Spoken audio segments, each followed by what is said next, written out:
motema na yo biso biso tobyanga makite yawe topona makipete olunayo esali kati na biso yese ebuke felo yaboka bwaiya epesi biselo pembeni yake mbonayo toyembi nani ye nani asalo yese ya osugalo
Je ne suis rien, Yahweh, et mais tu le sais, Seigneur, oh Seigneur,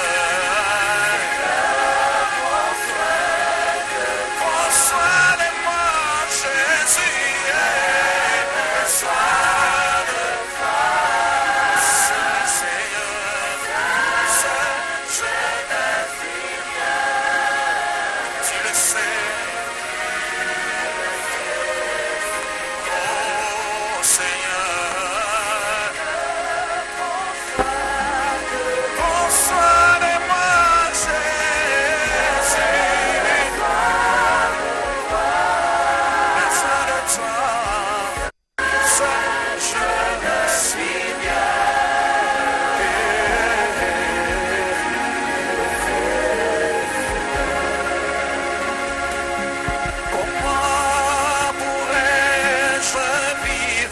Ton amour, comment pourrais-je vivre? Qui es-tu, Seigneur? Et qui suis-je? Garde-moi, Seigneur. Comment pourrais-je vivre ton amour? Comment pourrais-je vivre? Qui es-tu, Seigneur?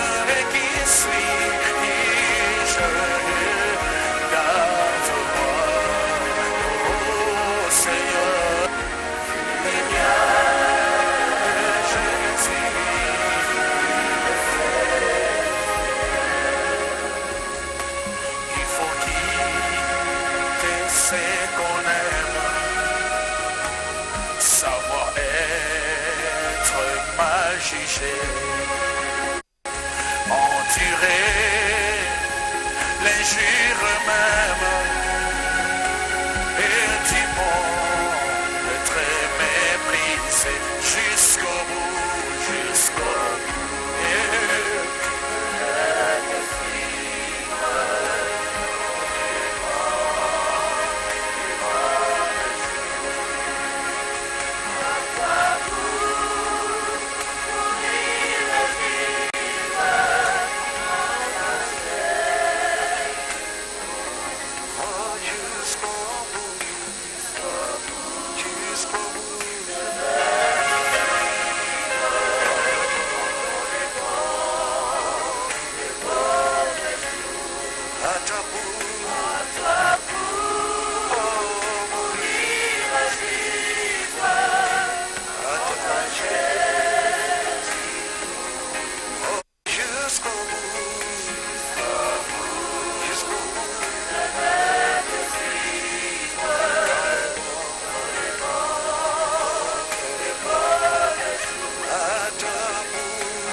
C'est qu'on aime, savoir être mal jugé, endurer l'injure même, et du monde être méprisé jusqu'au bout, jusqu'au bout, jusqu'au bout. Je vais te suivre.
Avec son mari de la fondation Olangi Osho, la fondation Olangi Osho en son sein qui avait le ministère chrétien de combat spirituel, mais également elle a été fondatrice de la communauté internationale de femmes messagères de Christ, cette communauté qui est pratiquement la fille aînée du ministère chrétien de combat spirituel. Dans cette communauté, vous retrouvez le Centre Péniel mondial qui regroupe des hommes qui a pour objectif de prêcher les hommes. Vous avez la jeunesse chrétienne combattante, la JCC, qui regroupe en son sein de jeunes, et la communauté internationale de femmes messagères du Christ qui regroupe de femmes.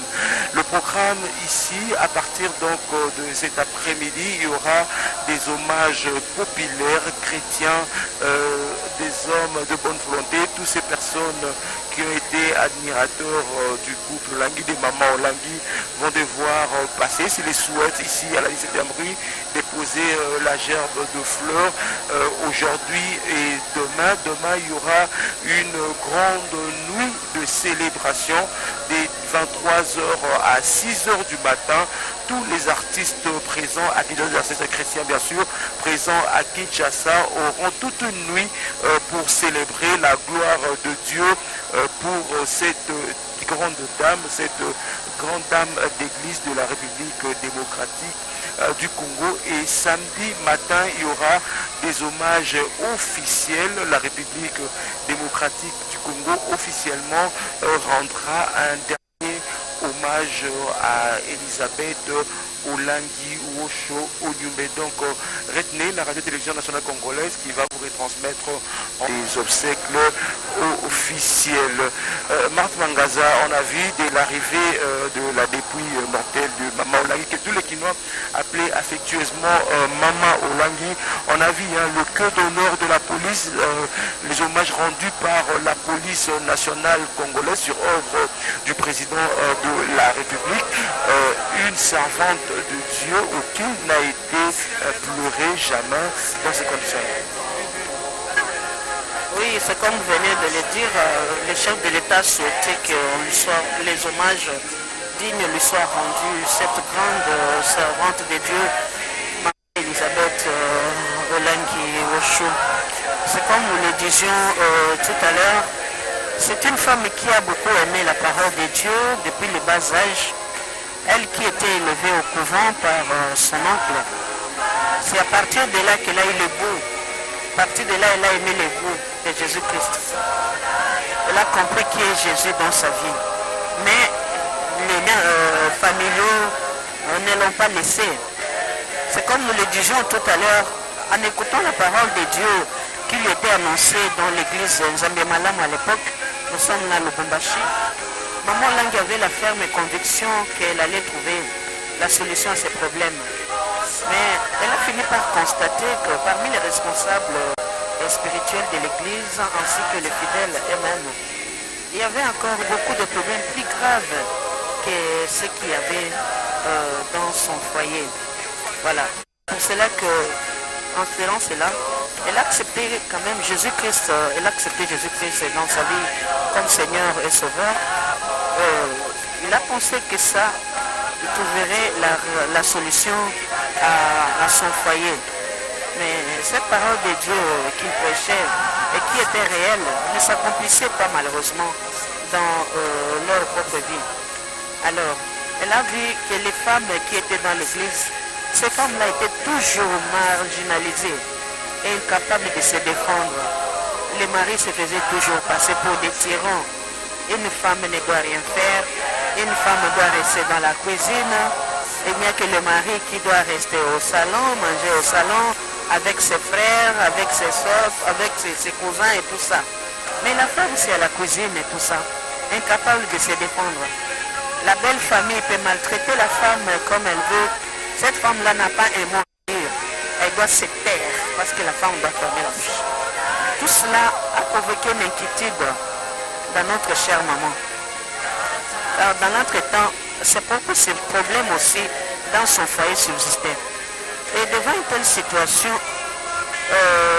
maman Olangi et son mari à l'époque, ainsi que quelques amis qui l'avaient déterminé, Ilangi avait aménagé dans sa parcelle une chambre haute où ses amis et elle venaient faire la prière déjà là-bas à Lubumbashi.